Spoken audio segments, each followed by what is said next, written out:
नमस्ते साथियों, स्वागत है आप सभी का साइंस बाय राकेश केतन पर। मैं हूं राकेश केतन। तो चलिए शुरू करते हैं आज की कक्षा।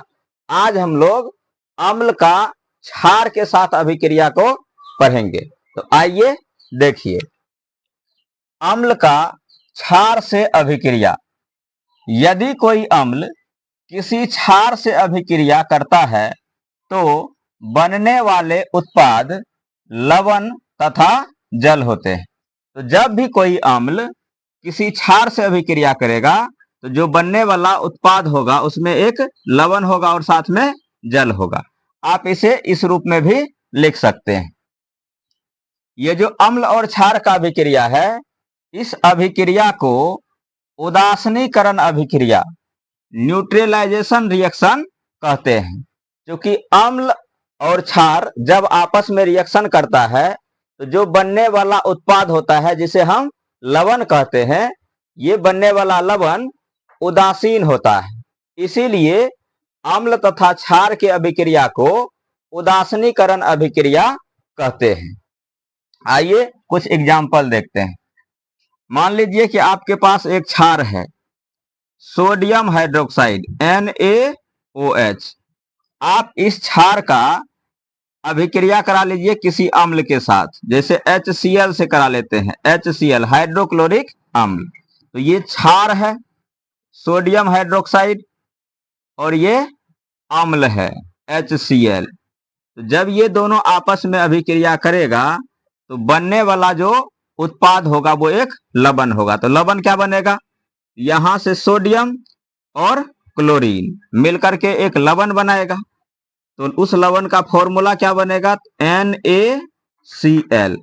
क्योंकि आप जानते हैं कि सोडियम का जो वैलेंसी है वो +1 होता है और क्लोरीन की वैलेंसी -1 होती है।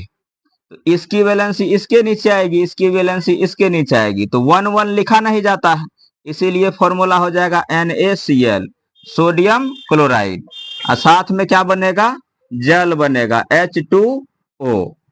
और जब अम्ल और क्षार आपस में अभिक्रिया करता है तो जब आप रिएक्शन कराएंगे तो उस रिएक्शन को आप अगर छू के देखेंगे तो उसमें उष्मा निकलेगी। तो इस अभिक्रिया में उष्मा भी निकलती है, अर्थात हीट निकलती है, उष्मा भी रिलीज होती है। तो इस इक्वेशन को बैलेंस भी करना जरूरी है। तो संतुलित करते हैं। ये देखिए, इधर हाइड्रोजन की अगर बात करें तो हाइड्रोजन 1 1 2 है, इधर भी हाइड्रोजन 2 है। ऑक्सीजन 1 है, ऑक्सीजन 1 है। सोडियम 1 है, सोडियम 1 है। क्लोरीन 1 है और क्लोरीन 1 है। तो ये अभिक्रिया पहले से, ये इक्वेशन पहले से बैलेंस है। तो ये जो बनने वाला लवण है ये क्या है, sodium chloride.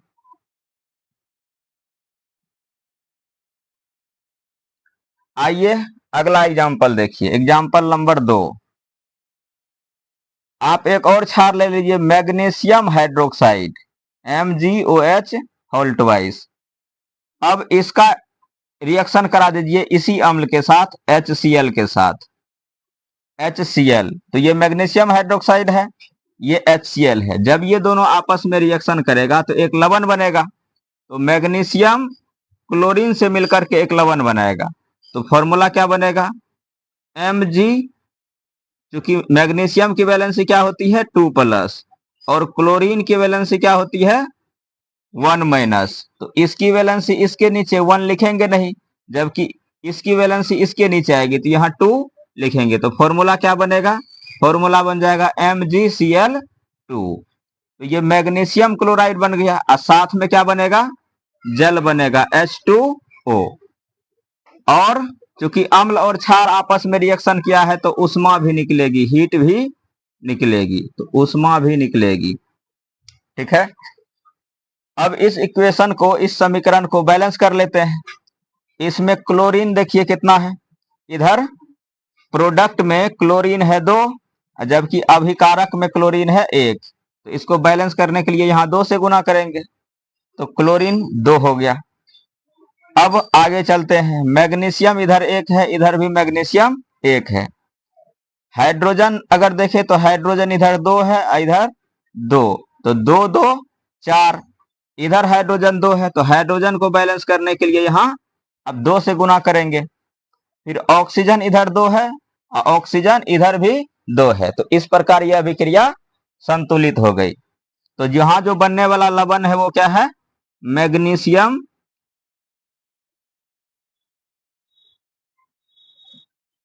Chloride. Magnesium chloride. आप इस हाइड्रोक्लोरिक अम्ल को और किसी क्षार के साथ अभिक्रिया करा सकते हैं। तीसरे नंबर में मान लीजिए कि इसको करा लेते हैं पोटेशियम क्लोराइड, पोटेशियम हाइड्रोक्साइड से, पोटेशियम हाइड्रोक्साइड KOH। तो पोटेशियम हाइड्रोक्साइड से ये करेगा रिएक्शन, तो क्या होगा? पोटेशियम हाइड्रोक्साइड से HCl को रिएक्शन करा लेते हैं। तो पोटेशियम हाइड्रोक्साइड से HCl हाइड्रोक्लोरिक अम्ल रिएक्शन करेगा तो एक लवण बनेगा। तो लवण क्या होगा? उसमें पोटेशियम और क्लोरीन मिलकर के एक लवण बनाएगा। तो पोटेशियम यानी कि K, इसकी वैलेंसी होती है 1+ और क्लोरीन की वैलेंसी होती है 1-। तो इसकी वैलेंसी इसके नीचे, इसकी वैलेंसी इसके नीचे, तो फॉर्मूला यही रह जाएगा KCl। साथ में क्या बनेगा? जल H2O, और क्या बनेगा? उष्मा निकलेगी, साथ में उष्मा, हीट निकलेगी। इस समीकरण को बैलेंस करना जरूरी है, तो चलिए बैलेंस करते हैं। इधर देखिए, यहां हाइड्रोजन 1 1 2 इधर है, इधर भी 2 है, क्लोरीन क्लोरीन 1 है, पोटेशियम 1 है, पोटेशियम 1 है, तो ये इक्वेशन पहले से बैलेंस है। तो पोटेशियम हाइड्रोक्साइड जब हाइड्रोक्लोरिक अम्ल से अभिक्रिया करता है तो बनने वाला जो लवण है वो है पोटेशियम क्लोराइड। पोटेशियम क्लोराइड, साथ में जल और उष्मा भी बना है। तो देखिए, जब सोडियम हाइड्रोक्साइड हाइड्रोक्लोरिक अम्ल के साथ अभिक्रिया किया तो बनने वाला लवण है सोडियम क्लोराइड, और साथ में जल और उष्मा भी बना है। दूसरे नंबर में जब मैग्नीशियम हाइड्रोक्साइड हाइड्रोक्लोरिक अम्ल के साथ अभिक्रिया करता है तो बनने वाला उत्पाद मैग्नीशियम क्लोराइड है, साथ में जल और उष्मा। अगला है पोटेशियम हाइड्रोक्साइड। तो जब पोटेशियम हाइड्रोक्साइड हाइड्रोजन क्लोराइड से अभिक्रिया करता है, अर्थात हाइड्रोक्लोरिक अम्ल से अभिक्रिया करता है, तो बनने वाला उत्पाद है पोटेशियम क्लोराइड, जल और उष्मा। कुछ और एग्जाम्पल नेक्स्ट पेज पर देखते हैं। आइए अगला एग्जाम्पल देखिए, एग्जाम्पल नंबर 4। इस बार सोडियम हाइड्रोक्साइड NaOH की अभिक्रिया करा लेते हैं सल्फ्यूरिक अम्ल H2SO4 के साथ। तो जब सोडियम हाइड्रोक्साइड सल्फ्यूरिक अम्ल के साथ रिएक्शन करेगी तो एक लवण बनेगा। लवण क्या होगा? तो यहाँ से सोडियम और यहाँ से सल्फेट मिलकर के लवण बनाएगा। तो आप जानते हैं कि सोडियम की जो वैलेंसी होती है वो होती है 1+, और सल्फेट की वैलेंसी होती है 2-। तो इसकी वैलेंसी इसके नीचे 1 लिखा नहीं जाएगा, इसकी वैलेंसी इसके नीचे आ जाएगी 2। तो फॉर्मूला क्या बनेगा? Na2SO4, सोडियम सल्फेट, साथ में क्या बनेगा? जल H2O, और साथ में उष्मा भी निकलेगी, हीट भी रिलीज होगी बाहर। इस इक्वेशन को बैलेंस कर लेते हैं। तो बैलेंस करने के लिए इधर देखिए, सोडियम कितना है? 2। तो सोडियम को बैलेंस करने के लिए यहाँ सोडियम 2 से गुना करेंगे तो सोडियम बैलेंस हो गया। अब देखते हैं हाइड्रोजन इधर कितना हो गया? 2 और 2 4, इधर हाइड्रोजन कितना है? 2। तो अगर 2 से इसे गुना कर देंगे तो हाइड्रोजन 4 हो जाएगा, तो बैलेंस हो गया हाइड्रोजन। सल्फर देखिए, इधर 1 है, इधर भी सल्फर 1 है। ऑक्सीजन, तो ऑक्सीजन इधर हो गया 2 और 4 6, उत्पाद में 4 और 2 6, तो ऑक्सीजन भी बैलेंस हो गया। इस प्रकार ये इक्वेशन संतुलित हो गया, बैलेंस हो गया। तो यहाँ जो लवण बना है क्या नाम है? इसका नाम है सोडियम सल्फेट। तो जब सोडियम हाइड्रोक्साइड हाइड्रोक्लो तो जब सोडियम हाइड्रोक्साइड सल्फ्यूरिक अम्ल से अभिक्रिया किया तो जो लवण बना है वो बना है। जब सोडियम हाइड्रोक्साइड सल्फ्यूरिक अम्ल के साथ अभिक्रिया करता है तो बनने वाला लवण सोडियम सल्फेट होता है, साथ में जल और उष्मा, तो ये फिक्स है, बनेगा ही। आइए एक और एग्जांपल देखते हैं। Example number 5। इस बार magnesium hydroxide MgOH whole twice, magnesium hydroxide का इसी अम्ल H2SO4 के साथ रिएक्शन करा लेते हैं। तो जब मैग्नीशियम हाइड्रोक्साइड सल्फ्यूरिक अम्ल के साथ रिएक्शन करेगा तो लवण बनेगा। लवण क्या होगा? यहाँ से मैग्नीशियम और यहाँ से सल्फेट मिलके लवण बनाएगा। तो मैग्नीशियम की वैलेंसी आप जानते हैं होता है 2+ और सल्फेट की वैलेंसी होती है SO4 2-। तो चूंकि वैलेंसी समान है तो कैंसिल हो जाएगा, यहाँ 1 और 1, इसके नीचे 1, इसके नीचे 1, तो लिखा नहीं जाएगा। फॉर्मूला क्या बनेगा लवण का? MgSO4, MgSO4। अब प्लस में क्या बनेगा? साथ में जल और उष्मा तो निकलेगी। इस समीकरण को भी संतुलित कर लेते हैं। तो मैग्नीशियम देखिए उत्पाद में भी एक ही है, इधर भी एक है। इसके बाद सल्फर, सल्फर, सल्फर, एक एक बैलेंस है। हाइड्रोजन इधर 2 है और 2, तो 2 2 4 हो गया। उत्पाद में हाइड्रोजन 2 है तो इसे 2 से गुना कर देंगे तो 2 दूनी 4, हाइड्रोजन बैलेंस हो गया। आइए ऑक्सीजन देखिए, ऑक्सीजन इधर 2 और 4 6, इधर 4 और 2 तो 6। तो इस प्रकार ये इक्वेशन बैलेंस हो गया। तो यहाँ जो लवण बना है इसका नाम है मैग्नीशियम सल्फेट, मैग्नीशियम सल्फेट। जब मैग्नीशियम हाइड्रोक्साइड सल्फ्यूरिक अम्ल के साथ अभिक्रिया करता है तब बनने वाला जो उत्पाद है उनमें जो लवण है वो है मैग्नीशियम सल्फेट। आइए एक और एग्जांपल देखते हैं। Example number 6। इस बार calcium hydroxide CaOH whole twice का रिएक्शन करा देते हैं एक दूसरे अम्ल HNO3 नाइट्रिक अम्ल के साथ। तो जब कैल्शियम हाइड्रोक्साइड नाइट्रिक अम्ल के साथ रिएक्शन करेगा तो लवण, जल और उष्मा बनेगा। तो लवण क्या बनेगा? यहाँ से कैल्शियम और यहाँ से नाइट्रेट मिलके लवण बनाएगा। आइए, तो कैल्शियम की वैलेंसी आप जानते हैं होता है 2+ और जो नाइट्रेट है NO3 इसकी वैलेंसी होती है 1-। तो इसकी वैलेंसी आएगी इसके नीचे और इसकी वैलेंसी आएगी इसके नीचे। तो यहाँ 1 लिखेंगे नहीं, लेकिन इसकी वैलेंसी इसके नीचे आएगा 2।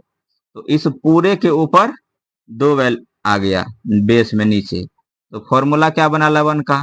CaNO3 whole twice, calcium nitrate, साथ में क्या बनेगा? जल H2O, और क्या बनेगा? उष्मा साथ में रिलीज होगी, हीट रिलीज होगी बाहर।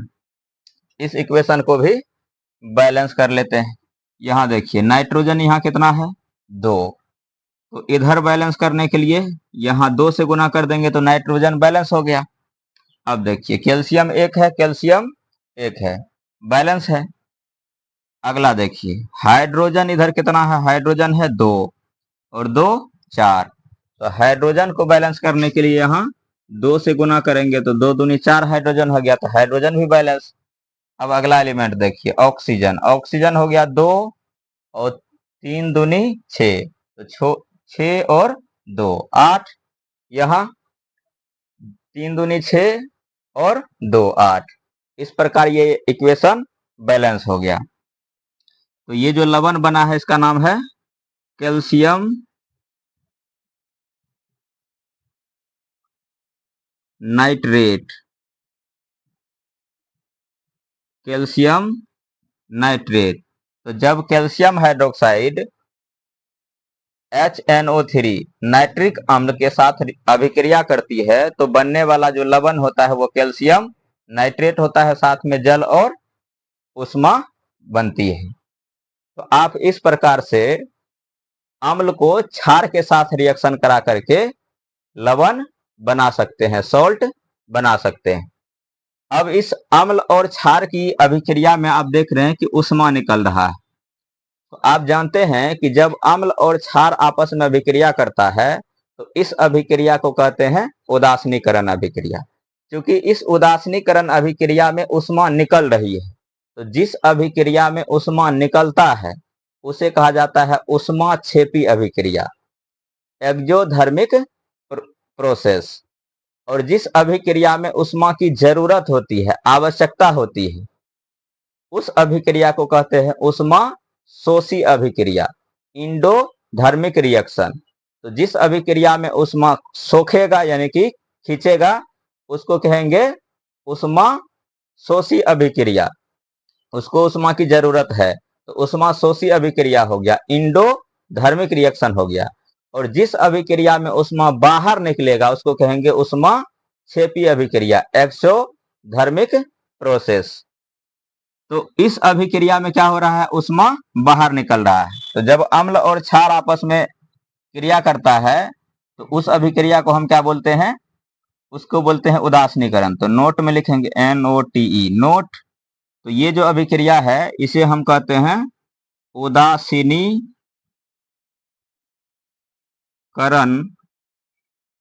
अभिक्रिया।